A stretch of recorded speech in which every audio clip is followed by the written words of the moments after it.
पश्चिम बंगाल में विधानसभा चुनाव नतीजों की घोषणा के बाद हुई हिंसा और बर्बरता पर प्रदेश सरकार की उदासीनता के बाद कलकत्ता हाईकोर्ट के हस्तक्षेप के बाद सच सामने आने की उम्मीद जगी है। कलकत्ता हाईकोर्ट ने चुनावी हिंसा के जघन्य मामलों की जांच केंद्रीय जांच एजेंसी (सीबीआई) को सौंपी है। वहीं हाई कोर्ट ने प्रदेश में चुनाव बाद हुए अन्य हिंसा व आगजनी के मामलों की जांच के लिए राज्य पुलिस को एसआईटी गठन का आदेश दिया है। इस जांच की अंतरिम रिपोर्ट 6 सप्ताह के भीतर अदालत को सौंपने के आदेश दिए गए हैं। कलकत्ता हाईकोर्ट के आदेश के बाद सीबीआई ने अब तक 11 अलग अलग मामलों में केस दर्ज किया है। इनमें हत्या और हिंसा जैसी वारदात शामिल है। बीते 2 मई को विधानसभा चुनाव नतीजे घोषित होने के बाद सत्ता के नशे में चूर तृणमूल कांग्रेस के नेताओं ने अपने राजनीतिक विरोधियों को निशाना बनाया।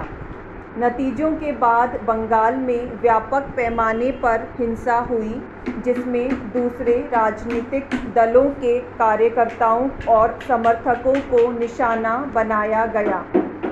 सरकारी आंकड़ों के अनुसार इसमें जहां 17 लोगों की हत्या हुई, वहीं महिलाओं से दुराचार जैसे जघन्य अपराध होने के आरोप लगे।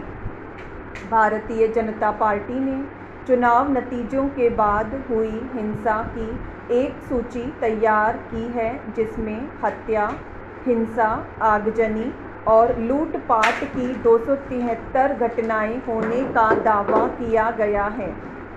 पार्टी का दावा है कि उसके 9 लोगों की हत्या हुई है और हजारों लोग आतंक के मारे घर छोड़कर भाग गए हैं। इसमें कोई दो राय नहीं है कि राज्य सरकार ने इन घटनाओं पर सख्ती से रोक लगाने की बजाय टालमटोल वाला रवैया अपनाया, जिसके चलते हिंसा थमने की बजाय बढ़ती चली गई। मीडिया रिपोर्ट से जो खबरें सामने आई, उसने सारे देश की चिंता को बढ़ा दिया, लेकिन प्रदेश सरकार इन सारी घटनाओं पर बड़ी बेशर्मी से पर्दा ही डालती रही।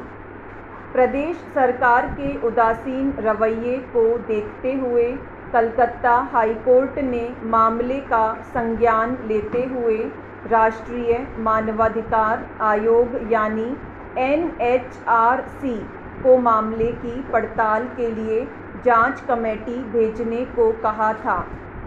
विडंबना यह रही कि जांच कमेटी पर भी हमले हुए। पश्चिम बंगाल में विधानसभा चुनाव के बाद जो हिंसा हुई, उस पर बीते जून में सिविल सोसाइटी ग्रुप ने रिपोर्ट तैयार की थी।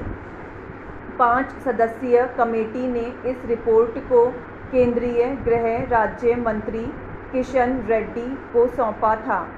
इस रिपोर्ट की कुछ बड़ी बातें सामने आई हैं। यह टीम ग्राउंड पर लोगों से भी मिली है। कमेटी ने पाया है कि राज्य सरकार नागरिकों के मूल अधिकार के संरक्षण में पूरे तरीके से फेल रही। चुनाव के बाद हुई हिंसा संगठित हिंसा थी।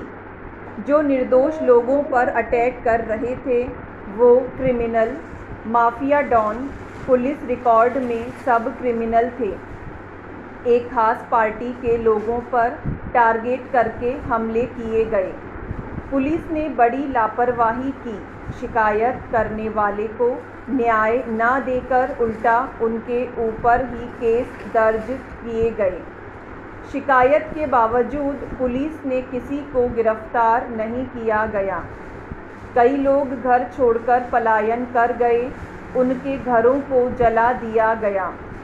एक खास पार्टी के लोगों के आधार कार्ड, राशन कार्ड छीन लिए गए। उनसे कार्ड वापसी के लिए तोलाबाजी भी लेने की धमकी दी गई। कई जगहों पर क्रूड बम और पिस्टल की अवैध फैक्ट्री भी मिली। बीते साल नवंबर में बंगाल यात्रा के दौरान गृह मंत्री अमित शाह ने कहा था कि 2014 के बाद से 100 से अधिक भाजपा कार्यकर्ता मारे गए हैं। शाह की बातों पर पलटवार करते हुए तृणमूल ने कहा है कि भाजपा एक फेक नैरेटिव बनाने की कोशिश कर रहे हैं। यहाँ तक कि अगर कोई आत्महत्या कर लेता है तो उसे भी एक राजनीतिक मौत कहा जा रहा है। ज़मीनी स्तर पर राजनीतिक कार्यकर्ताओं की मौत हिंसक नियमित घटना बन गई है। बंगाल में पिछले 2 वर्षों में कम से कम 4 हाई प्रोफाइल राजनीतिक मौतें देखी गई हैं।